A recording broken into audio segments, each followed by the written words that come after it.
Okay, you guys, I'm going to go ahead and get us going. I have turned on the recording, so we are on the record.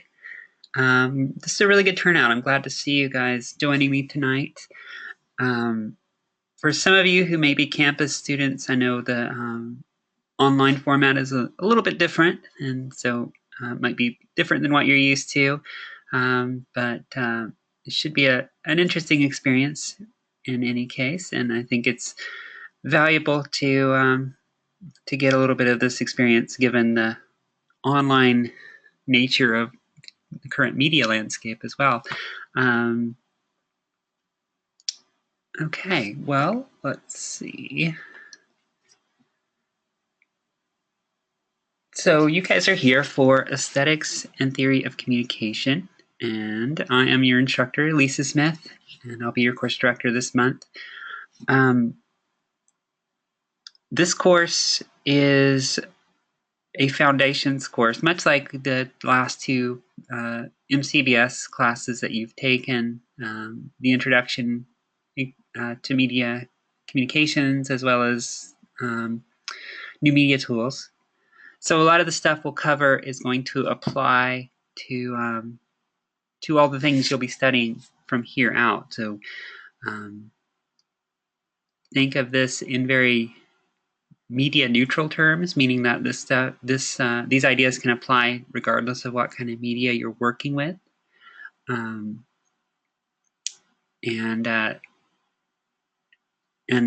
so it'll in some ways it's up to you to kind of keep your mind open and look for ways to apply this in different situations.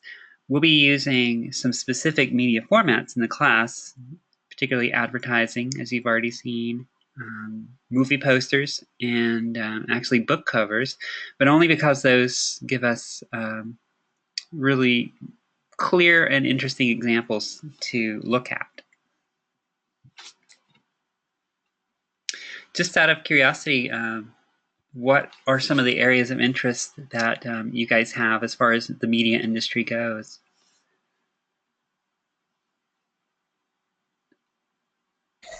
Hi, am I Hello. supposed to answer with my microphone? Yeah, you can go either way. That's a good question. I do follow the chat, but you're welcome to jump in with the microphone as well. Okay, because I'm at the fishbowl, so there's a lot of exterior noise out here. Okay. Um, as far as the media communications area, I would love to work with production and also social media. Okay. And that's production in what sense? Well, I want to work in fashion, so I want to work with Oh, photo shoots yeah. and editing and all that kind of stuff. Okay, wonderful. Okay, then yeah, a lot of what we'll look at this month has to do with photography and composition, so should see some relevant topics. Sweet. Yeah.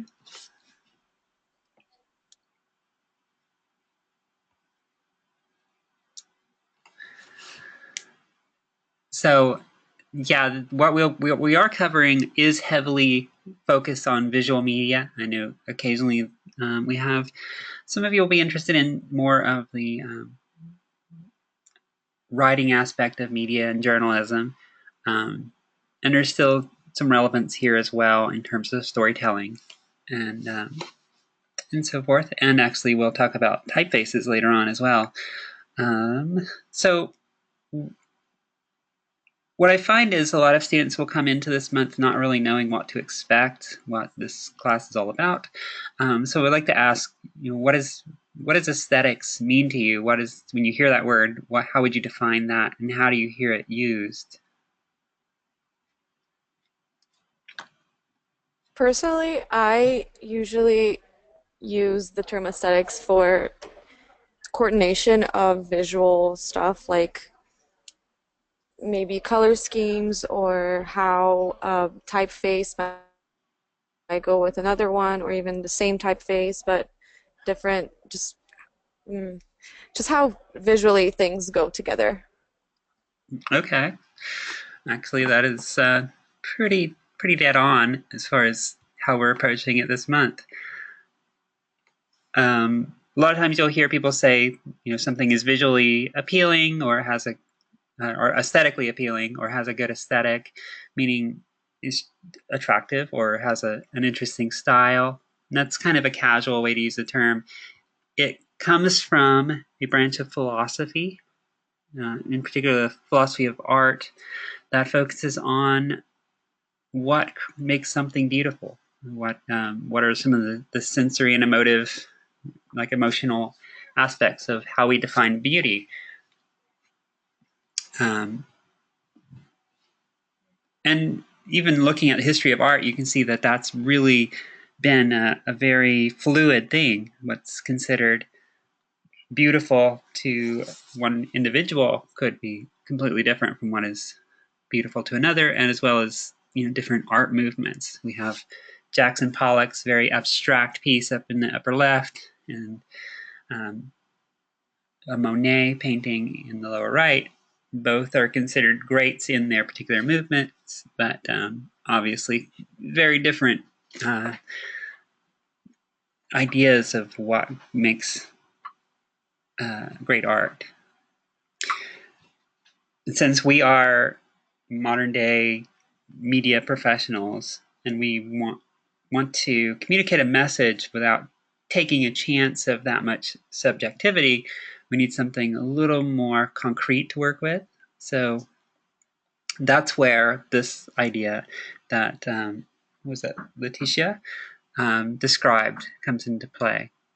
And that's the idea of, instead of focusing on specifically on what makes something beautiful, which is a very positive response, we will focus on how to evoke a desired reaction from an audience by combining different elements. So it could be something very positive. So we might want to create a beautiful image and a beautiful message, but we might also want to create something that evokes feelings of sympathy or sadness or nostalgia. Some of these ideas that aren't necessarily upbeat and happy, but are relevant depending on your message. And it's also good to understand this as well, because sometimes you don't want to evoke a particular influence. You want to be completely objective. That's the case with journalism. So, having this idea, this knowledge under your belt can help you avoid that as well. By the way, you'll probably hear my cats appear as guest hosts on occasion. Um, I apologize, and please excuse their interruptions.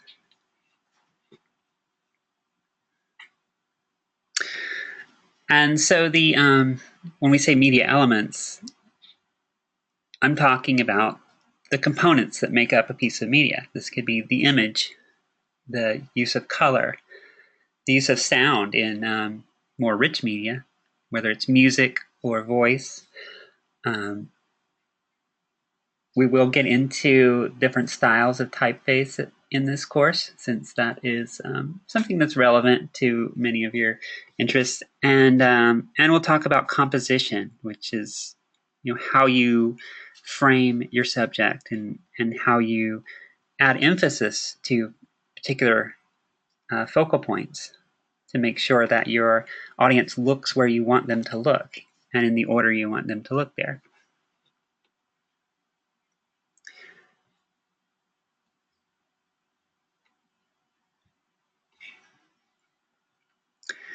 I'm approaching this course with a couple of different threads. We have the exploration assignment every week, and that's your reading assignments or some video lessons that you'll watch that are followed by a short exercise just to get your hands on to some of these ideas and see them in more concrete ways. Usually the exploration assignments are going to be an easy A for you if you do it and you show a reasonable amount of effort that you're exploring these topics. And a lot of times I will try to give feedback in those that is kind of guiding feedback that points out some things I might observe that you might not have mentioned, or elaborate on points that you did make. So even if you get a 100, take a look at the feedback that's in there as well, and hopefully that will be of value. Also, each week we're going to do Photoshop practice activities. Has anybody worked with Photoshop to any extent? Yeah? Okay. Okay. Got some experienced Photoshop users here. Um, More often than not, the students coming into my course have never touched it. And that's really how I approach it. So these Photoshop practice activities are meant to go from the ground up with simple tasks at first and moving into more complex tasks.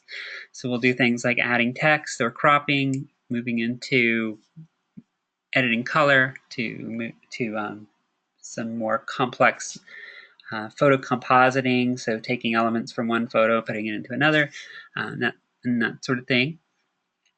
If you're pretty comfortable with Photoshop, feel free to go beyond what's required as long as you provide the necessary deliverable. So if you want to do more complex editing, you can if you're comfortable with that. Look for ways to challenge yourself because this is really geared for the beginner. So if that doesn't apply to you, then go beyond. Look for something new you haven't tried or ways of applying what you know in different creative ways. The Photoshop practices will correspond with each exploration. So, for example, when we study visual storytelling, your Photoshop practice will involve creating a visual story by adding words to an image so that the two together have a deeper meaning than the individual components. In week 2, you're going to do some color editing, which will go along with your exploration of color theory and color psychology. And in week 3, you get into photocompositing, so adding something new into an image and deciding how you'll give an emphasis or how much emphasis you want to give that new object versus what's in the original background image and so forth. So the idea is a really hands-on way of applying those exploration topics. And then we have the mood board project, which is in FSO is called the Visual Mission Statement Project. And I'll get into specifics of this, but essentially what we're going to be doing is planning a media design over the first 3 weeks. So you're coming up with ideas for a media piece that you're going to create. And that media piece is a visual representation of your personal mission statement. So I believe you wrote your personal mission statement back in Introduction to Media Communications. Hopefully you still remember it to some extent. It doesn't have to be exactly what you wrote there. But we're going to figure out a way to visualize that mission in a way that expresses the values and emotions and goals that go along with that. So how can you communicate that to a stranger without just outright explaining it in words, through words and images? A lot of times I'll compare it to a movie poster because a movie poster is a summary of a story all in one image, but it doesn't have to take a poster form. It can be whatever kind of visual media you want it to be. So the way that's going to work is, and I'll show you an example in just a second, is that you're going to start choosing the components to this visual story.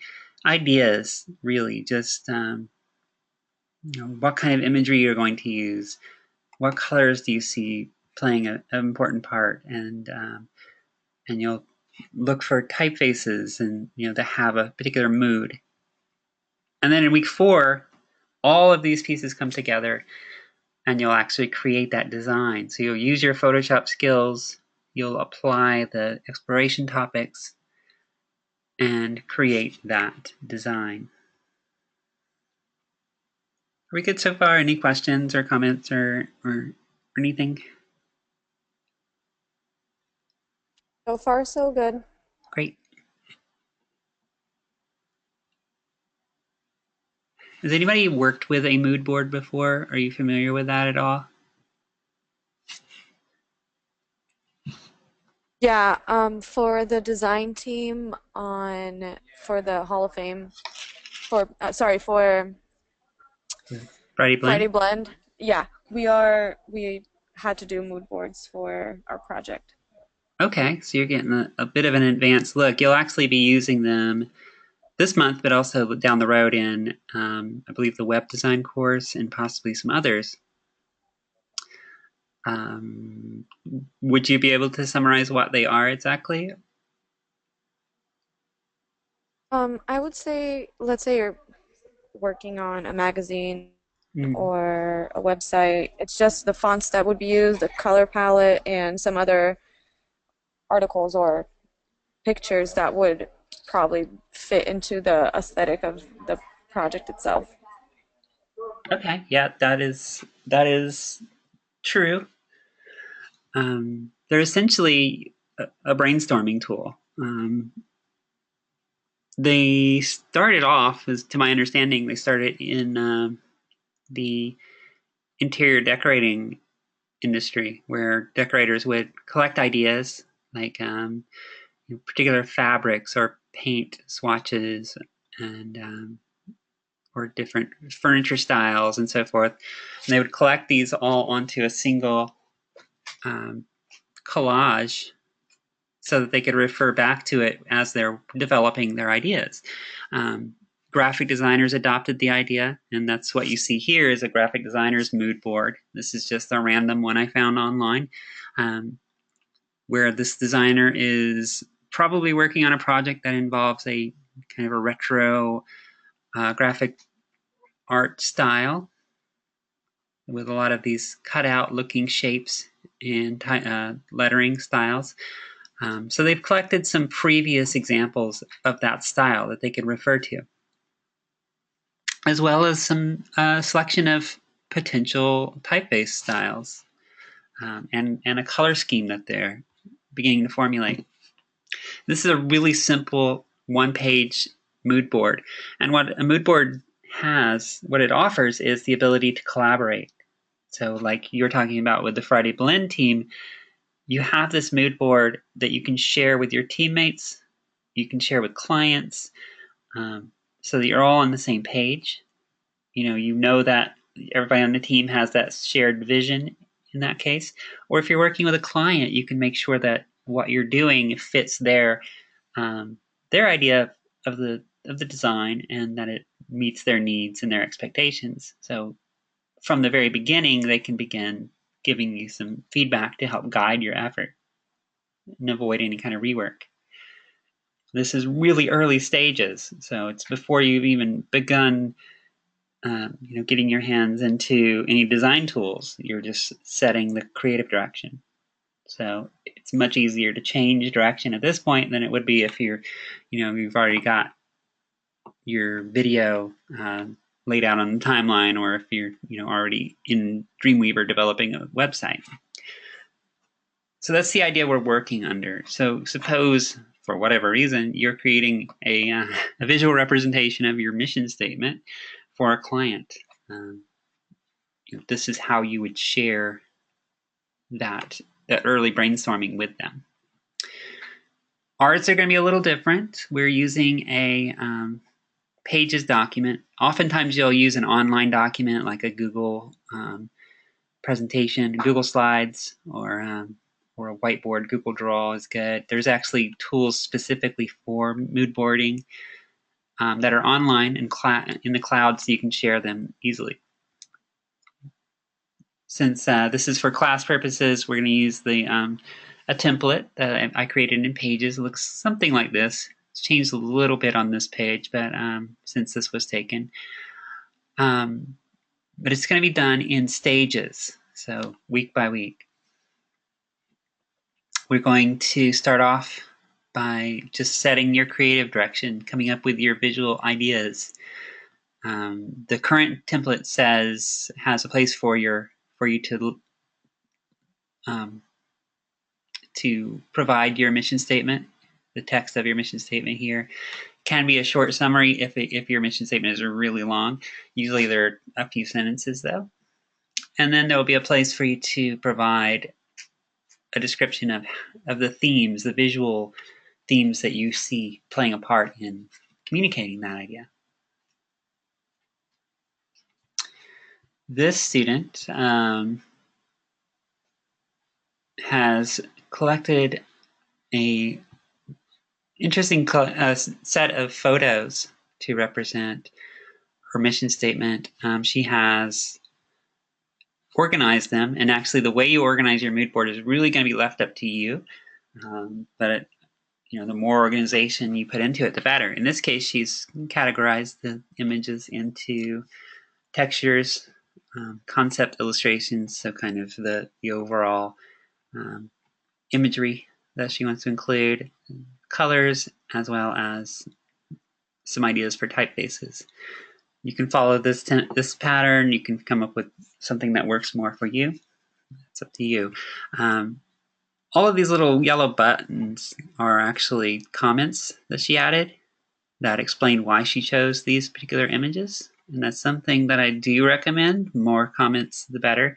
Because if you can imagine you're sharing this with a teammate, if you're not there to explain it, they won't understand what you're going for with each of these. So you can include some little comments. For example, the weathered wood texture in this case was included because she felt like it communicated a sense of authenticity, of realism. So it's very, it's been weathered by time and it's still there. So it's a very solid and real thing. Just as an example. So that's something you might explain within your comments. So this would be the week 2 page. So each week there's going to be a single page of this project. That was week 1. Week 2, you're going to provide colors, a color palette. And on the week 2 and week 3, which is typefaces, you're kind of creating your own personal brand at this point. So imagine, a well-known brand, say Coca-Cola is known for the red and silver cans or labels on their bottles. And they have a very recognizable typeface, that very flowing script writing of Coca-Cola. So that's kind of what you're creating for yourself at this point, a personal brand. None of this is set in stone. It's just for this month. But if you want to keep it after this month, why not?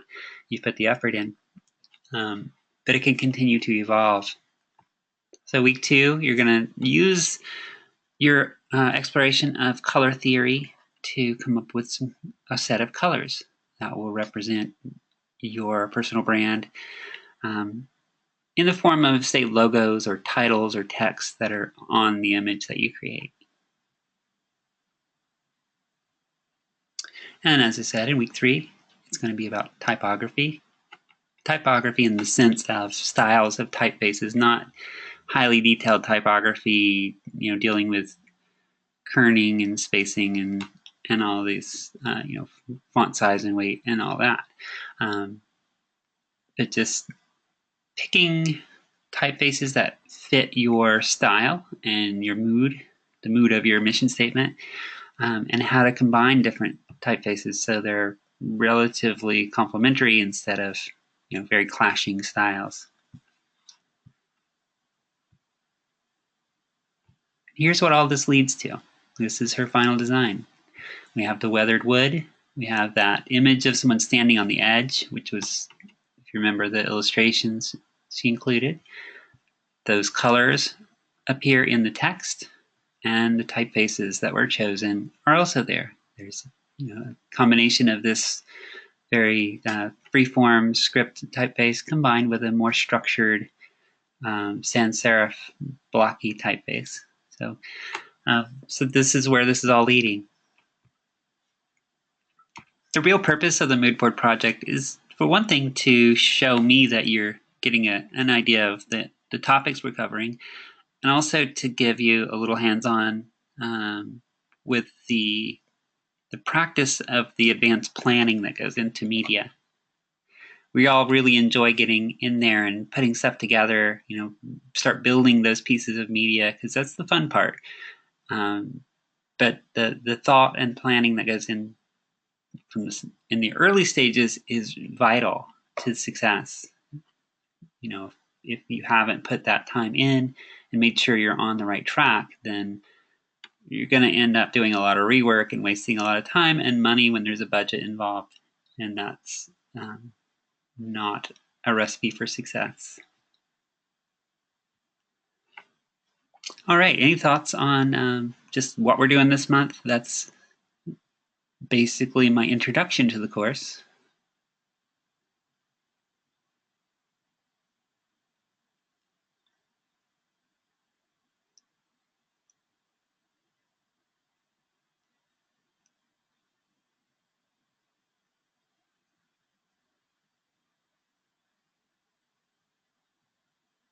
Okay, great. So hopefully that is all clear.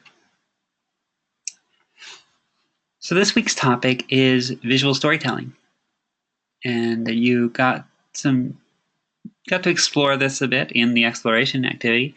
And I've started looking at those. I like to try to have the exploration activities graded before we get into the go-to session, about halfway through this time, and I'll finish those tonight after we wrap up here. But looking good so far.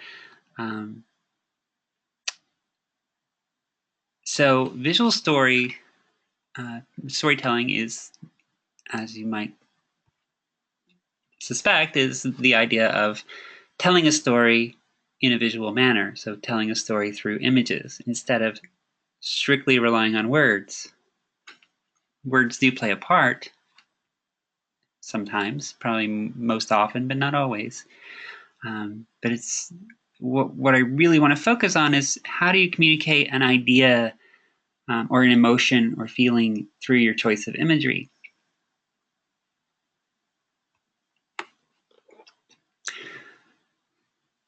In an ideal visual story, the words are a complement to the image and kind of give that image more meaning than it has on its own. This example is just a really impressive natural cavern with all these rock formations. Pretty visually interesting, but by itself is just this spectacular scene. Throw in this one little dialogue balloon saying, "Here I come, ready or not," and then suddenly we know that there's more going on here. This is a pretty epic game of hide and seek.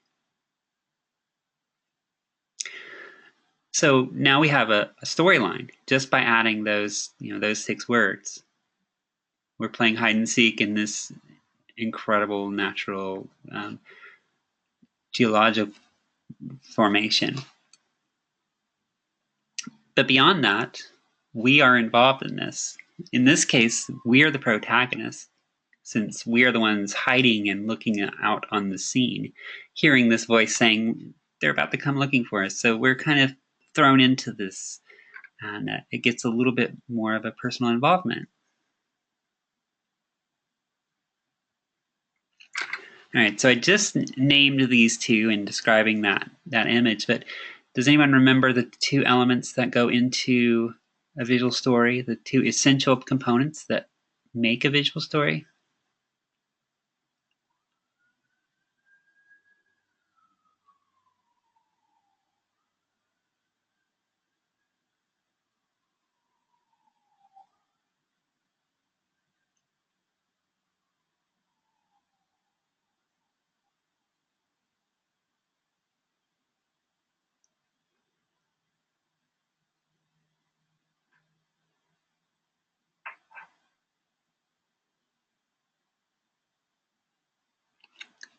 These are described in the Linda lesson that's in the exploration. It's about a half hour long, so be sure to take a look at that if you haven't already. Those 2 essential elements are a protagonist, so you have to have a character for your story, somebody that's experiencing all of this, and there needs to be a story problem or challenge, basically a plot. What is happening? What is this protagonist experiencing? You can have imagery without having a visual story. Most images are not visual stories. They're just depictions of something, and they can have a lot of meaning in themselves. But visual storytelling is simply one technique that tends to be more engaging. By putting forward this story problem or this challenge, we kind of have a sense of empathy for the characters involved. We understand what they're experiencing, or recognize what they're experiencing, and are more pulled in. There's more at stake. Here's an example. So who's our protagonist in this case? The snowman. Yes, I would say it's definitely the snowman. And what's the story problem? Well, he is being, I would say, chased by the guy who's kind of cleaning up the side of the road with that thing. I don't know what it's called. So he's basically sorry, but he's just scared that he's gonna be destroyed by that machine. Yeah, he's kind of hiding in fear of the snow thrower, which that's the only reason I know it's called a snow thrower is because it's written on here. I'm a Florida native, so we don't have those things. But you recognize this, and you recognize it for a number of reasons. One of them, and I'll get to this a little more later, is the expression. We are so naturally geared towards recognizing facial expressions and emotions that even something as abstract as the snowman's face evokes that recognizable feeling of empathy. And it's worth noting that this was communicated completely without words. The words that are the on the page are irrelevant to the story. They don't tell us anything about what's happening here.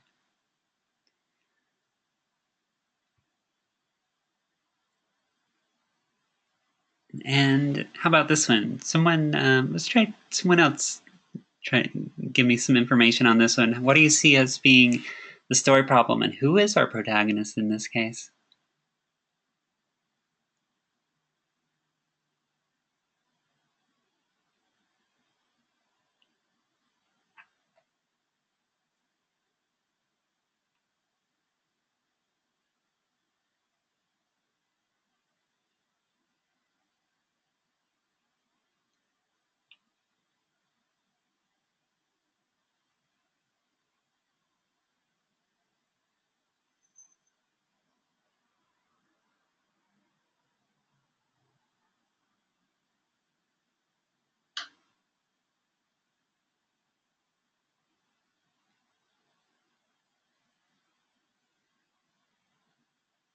Okay, so Brandon identifies the child as the protagonist. And what is the problem, or the challenge, the story challenge that's taking place?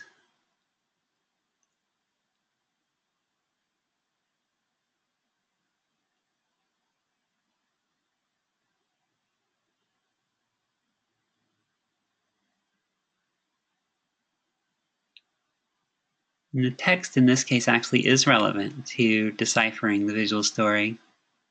The little scribbling down here says, "Decide if your child deserves them," and it's an ad for these little chocolate treats.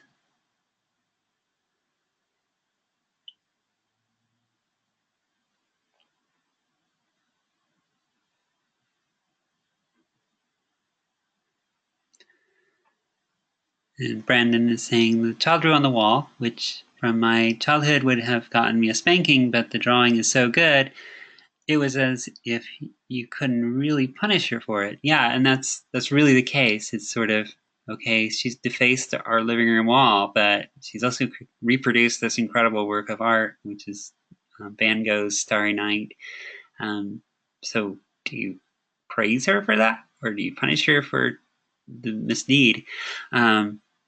Which is an important point in identifying the protagonist, because in this case, I would actually say that we, as the viewer, are the protagonists, because we're put into the role of the parent. and that's communicated by the wording. Decide if your child deserves them. So it's sort of, okay, you've stumbled upon this scene. What do you do? And that's an important factor to consider: is who is it communicating to? Who is this experience happening to?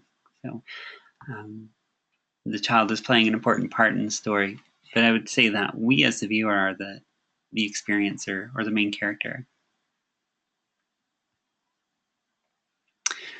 I included this, and I can't remember now if I provided a link to a reading on the rule of thirds, but it's something I do want to touch on.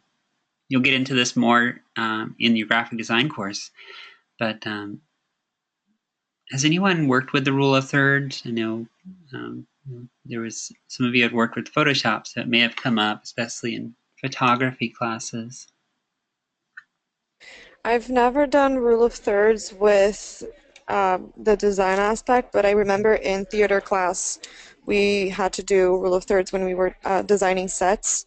Yeah. And there's always a subject in the front, and then something in the middle, and then a background.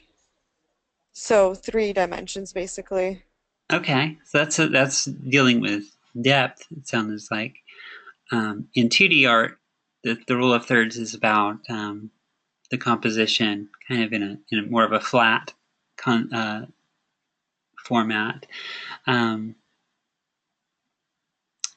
what we're what this deals with, well, what the rule of thirds suggests is that when you're taking a photo or composing any kind of visual art, that you align your main subject either towards the left or right third, these divider lines, or the top or bottom, vertical or horizontal 1/3 lines, and offset it from the center, and the focal points at these where the lines cross being, particularly effective choices. The idea is that what you'll often hear is that it just makes a more interesting composition than having something dead center that's just sort of a portrait of this object or this person. But what it does is it shows this subject, the girl, in relation to her environment. So it allows for more storytelling. We now have a sense of context. We know what she's doing, where she's at, and what she's doing in relation to this environment, and can show some history. So, sometimes you'll see a trail of footprints leading to the subject who's offset to one side, and that we know the path they've taken. We know the actions that have just been done because we can see the environment. So you can see from a visual storytelling standpoint how that would be valuable to show your subject in relation to whatever setting they're in, so you can see what's happening more effectively. Something to keep in mind when you do your practice, your Photoshop practice this week. The basic requirement is simply adding text, but you can also use the crop tool to realign, reformat the picture so that the focus is on a specific object, and better align that object to one of these 1/3 lines. Keep that in mind.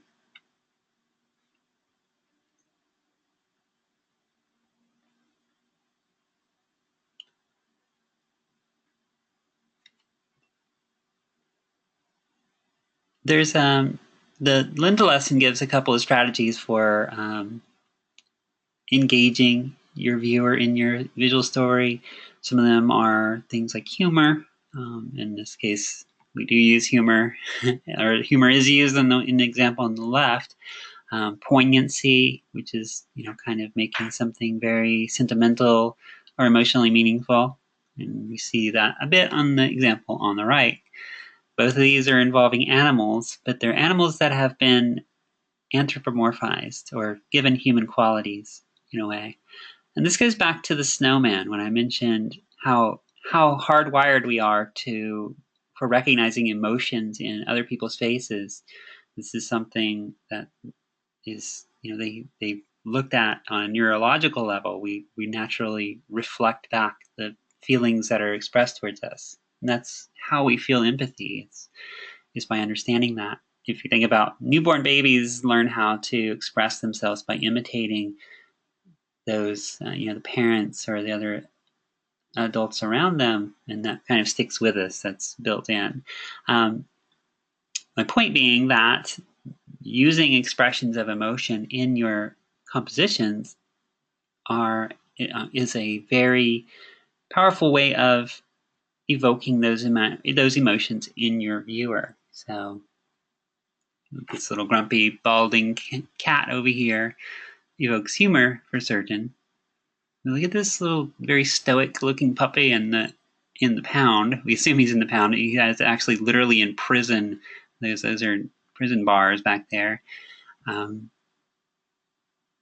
I can guarantee this has been manipulated, with Photoshop or in some way to give him more expressive eyes, that little pouty lip, that kind of, the very proud and determined look, so that the audience will see this and feel that feeling of empathy and care for that little animal. These happen to be animals. You can use the same thing with human faces as well. So something that's kind of a strategy to keep in your toolbox. It is a very powerful motivator.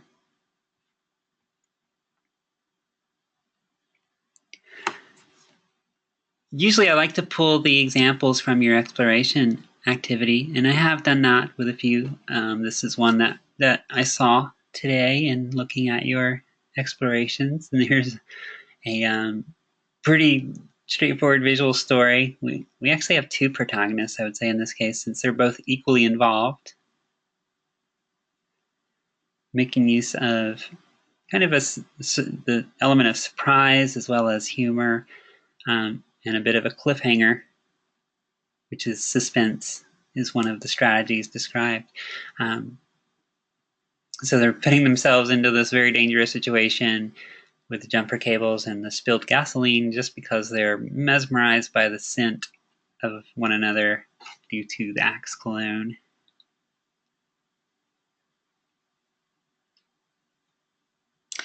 This one's getting a little bit ahead of us, but this one is rather absurd humor. It's don't be a butt, and it's a play on words with butt, B-U-T, substituted for B-U-T-T. Literally, don't be a butt, and represented visually as a little butt person. And it's the play on words is I would go outside, but the TV is inside, so there's always that but that's keeping you from going and exercising.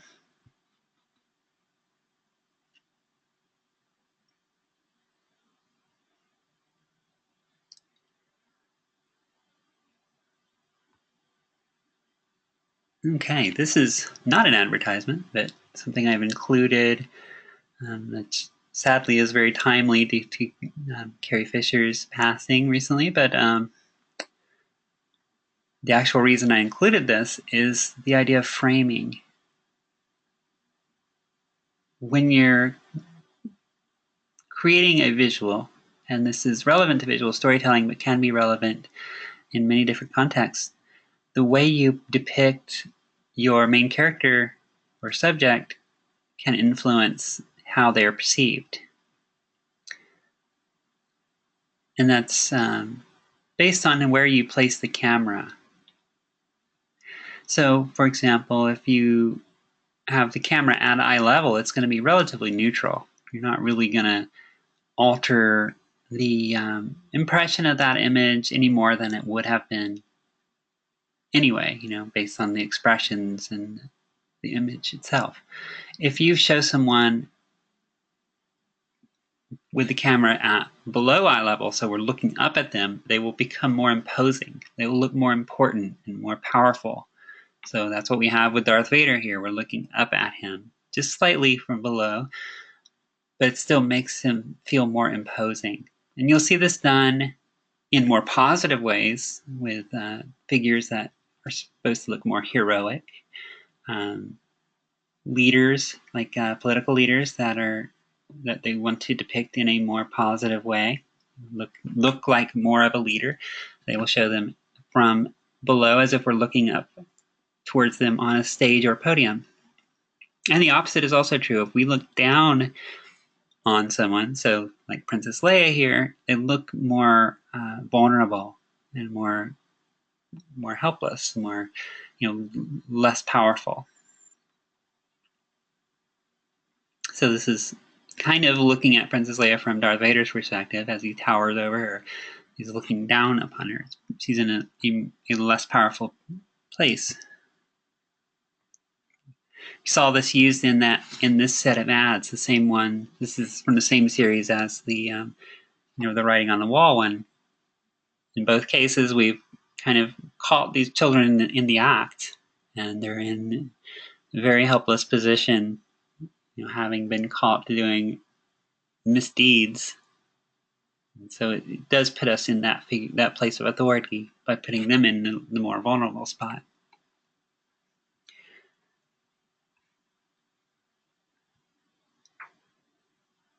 And I pause for questions with these slides from time to time, but if there's anything that you want to comment on or ask, don't hesitate to just jump right in, especially since we have a smaller group.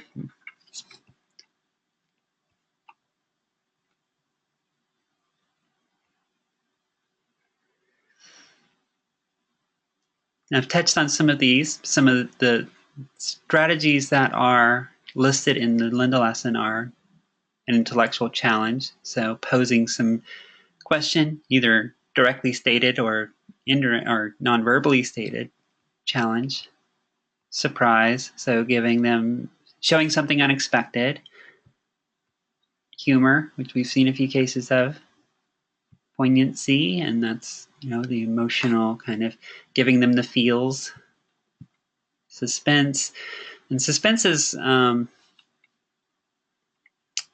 a little less obvious, but that's like showing a scene where something's about to happen, which is kind of like when we saw the man and the woman at the gas station with the jumper cables, and they're in imminent danger, but we don't know what's going to happen next, so leaving us with a cliffhanger. And symbolism and visual metaphor, I'm going to get into now. This is these two are really very similar. There's a lot of overlap there. Basically, what they both involve is images that are representations of something bigger, so a bigger idea than what's directly shown.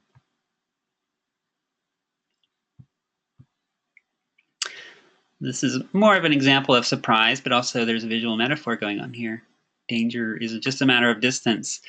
This is an ad for the avoidance system, so I think it's the backup camera on the VWs.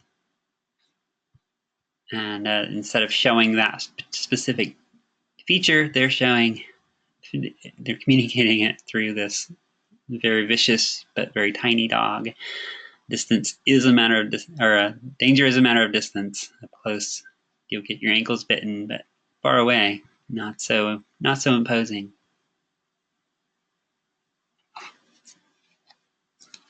And I'd love to hear some thoughts on this example.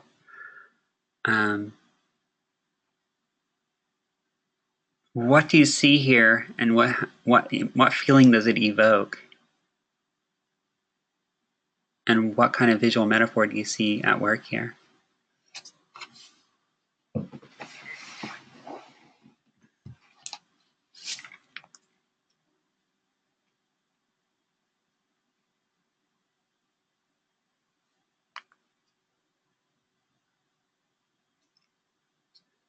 I see people hiding from behind the wall. Right? Okay. So I would probably assume this is, I can't really read what's on the bottom right, but I would assume this is something about, like child labor in the textile Yeah. industry or something like that. Yeah, that's right on the mark. Yeah, so we have these children's faces. There's you see the one set of eyes here. There's another over here that's a little bit cut off, so not as easy to see. That small writing says, find out what's behind the clothes you buy. So, and they've taken that in a literal sense. They're hidden behind the cloth, the fabric that makes up these sweaters. So it's kind of a little bit unsettling, and I've gotten that reaction a few times with the eyes kind of peeping through that you don't expect to see there. It's very poignant because you see these children's faces hidden behind there, and then it has that metaphor of them literally being hidden behind the fabric of the cloth you buy.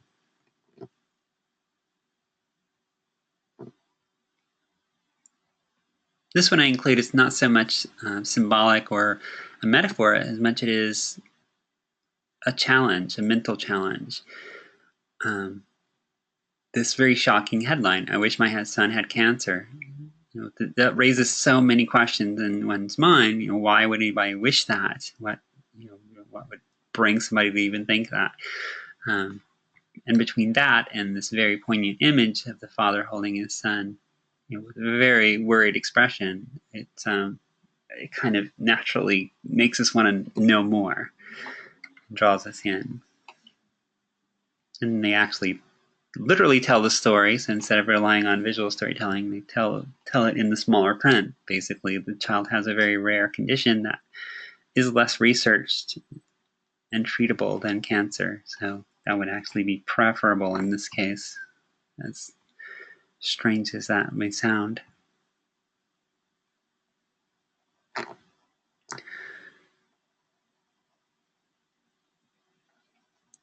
I realized a few months back that all of my visual metaphors were pretty dark and grim, so I tried to collect some that are a little happier, a little more humorous.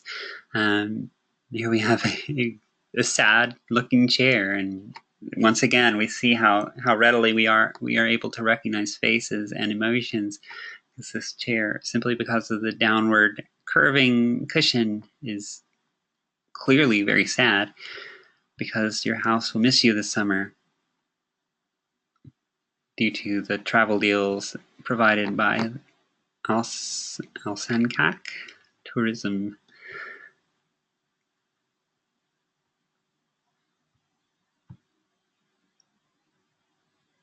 And the happy little sun and moon, both wearing diapers, because the diapers will get you through the day, both the AM to PM.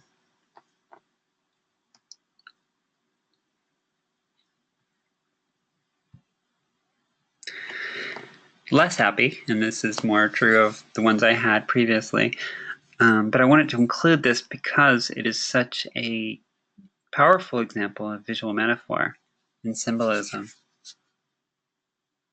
You can imagine, or think about what is the most universal symbol of a particular country. It's usually its flag. That is very much a symbol of the country and its government. So when this message says the Moroccan government covers up cases of torture, they depict that by literally putting the flag over this victim. So it's, in a very literal sense, covering up this case of torture. So that's really a very direct and powerful example of use of symbolic imagery. An important point that I do want to make is that not all visual metaphors are stories. Not all images are stories. This is a visual metaphor for farm to table, but there isn't really a story. We can infer that something has happened. That the food is brought directly from the farm to the table, but we don't have a protagonist or really any kind of story. Just the symbol of the pitchfork attached to the silverware.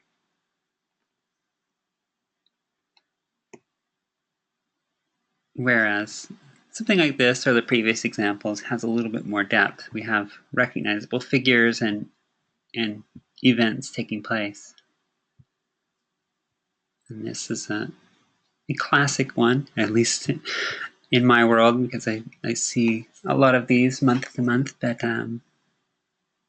the idea of counting sheep is a common saying or a common technique for falling asleep. It's something very monotonous and will help your brain lose consciousness. But the bed is so comfortable that even the sheep have fallen asleep.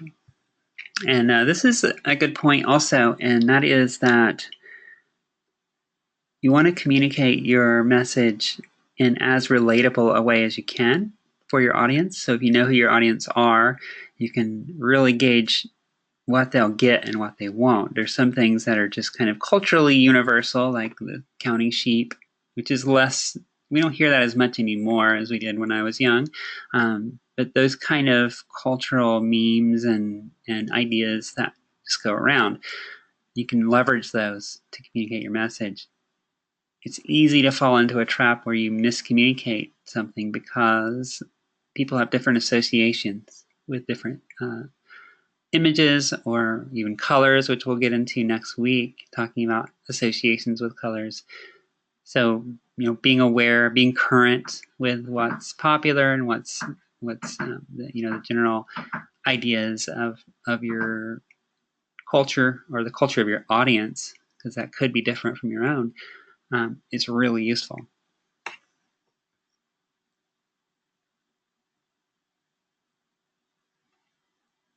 All right. Any final questions as we wrap things up? I'll wrap up my lecture. No. No? Okay. So the next thing on the agenda will be your Photoshop practice, and that's going to be due tomorrow night. And I talked about that a little bit, but that is getting your hands wet with Photoshop, learning how to do some of the basic tools. You'll notice that the Photoshop tutorial I assigned in lynda.com is a different version from the current Photoshop. I think we use Photoshop CC 2016 or 2017, whatever the current update is, whereas the lesson is for CS6, which is older. The techniques are all the same, though, and the tools really haven't changed since we're just using the basic tools and techniques. You shouldn't see much difference. It might look a little different as far as the interface goes, but everything is in more or less the same place and works the same way. So as you complete that exercise, look for ways to apply these ideas of storytelling, and those strategies that we covered so far. All right, so that concludes what I had prepared for tonight. If there's any other questions or anything you want to discuss, I'm happy to at this point. But otherwise, I'm also happy to let you go for the evening and get back to your lives. I sent you a message on FSO. Okay. Um, Um, so just letting you know. okay, I'll take a look and get back to you. Okay, thank you. Sure.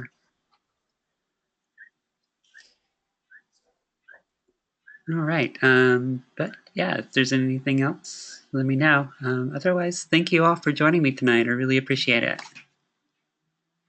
I actually have a question that me and the people from my class always ask a professor the first day of class. Okay. Um, do you think the maple syrup goes in the fridge or in the pantry? I always keep it in the fridge. Ah, okay. That's an odd question, but now I'm curious why you asked that. Is it just an ongoing debate? Yeah. Okay. We're counting the points, and then on graduation day, whoever wins takes the other like two, because we're split half and half. So Ah, whomever group that wins takes the other one to breakfast. I see. Well, my vote Yeah. is for the fridge. Okay. Definitely. Claudia, you win this time. Nice. Okay.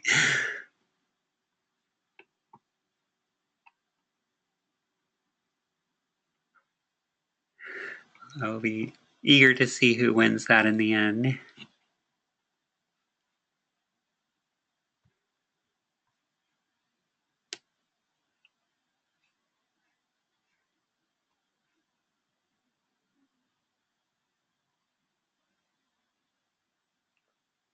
Okay. Well, thank you all again, and I'll be hanging around until everybody has logged out. But if there's any questions, I'm happy to hang around and chat some more as well.